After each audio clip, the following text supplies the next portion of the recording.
c'est parti pour une nouvelle journée d'infos. Avec un sondage Opinionway pour France. Aux manettes de la matinale, Caroline Philippe. Depuis plus de 15 ans, la journaliste réveille les Corses autour de 50 000 personnes par jour.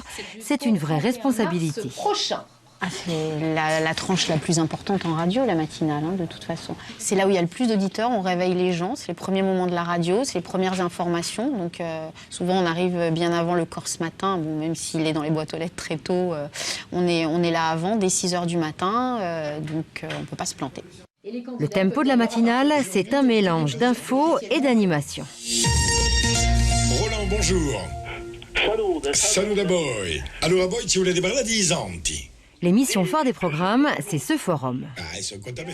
C'est une liberté d'expression pour les auditeurs, puisque quand ils sentent qu'ils s'exprimeront mieux en langue corse, ils le font en langue corse. Quand ils sentent qu'ils s'exprimeront mieux en langue française, parce que ce qu'ils ont à dire est un peu technique et qu'ils ont parfois un peu de mal avec la technique, ils le font en français.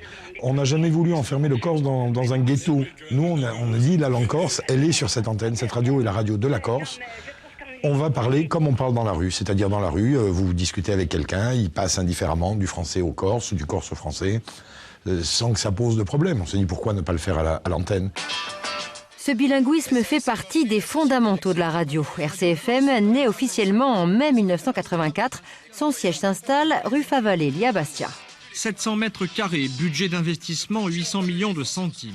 Frequenza Mora est une radio de plein exercice avec 6 puis 15 heures d'antenne chaque jour, son info et ses propres émissions. Il y avait une espèce de dynamisme, d'ardeur, puisqu'on allait faire cette radio. Ça devenait une radio de plein exercice et surtout, la particularité, ça devenait une radio qui allait aussi développer la langue et la culture corse. Dans ces années 80, RCFM n'échappe pas à la pression des clandestins.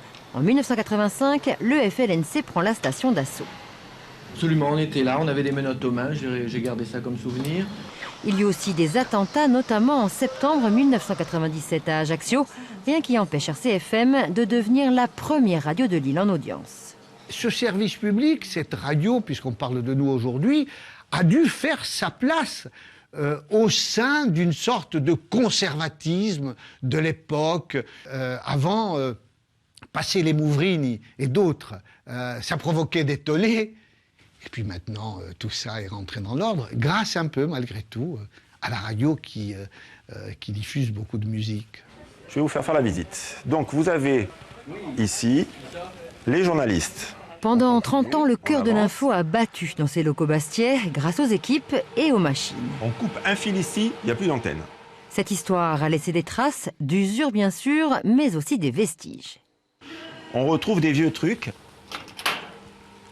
Ça existait. On a travaillé avec ça, des cassettes.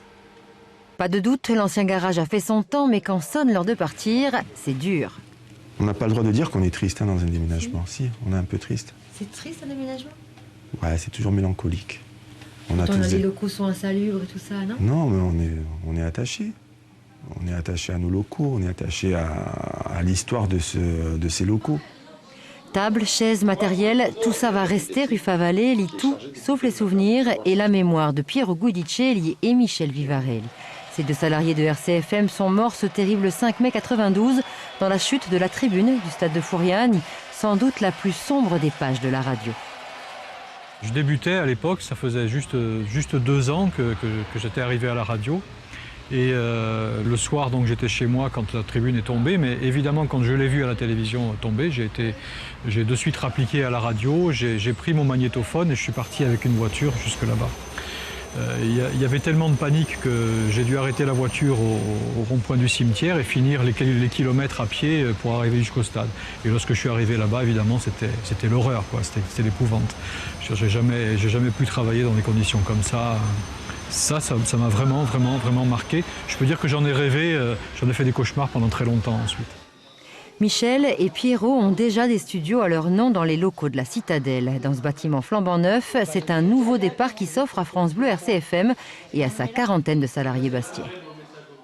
C'est totalement un nouveau souffle, c'est quelque chose qui est très enthousiasmant parce que les techniques ont évolué, la manière de travailler a évolué et donc on arrive avec un nouveau matériel, des nouveaux logiciels, c'est quelque chose qui vraiment nous pousse à faire encore mieux.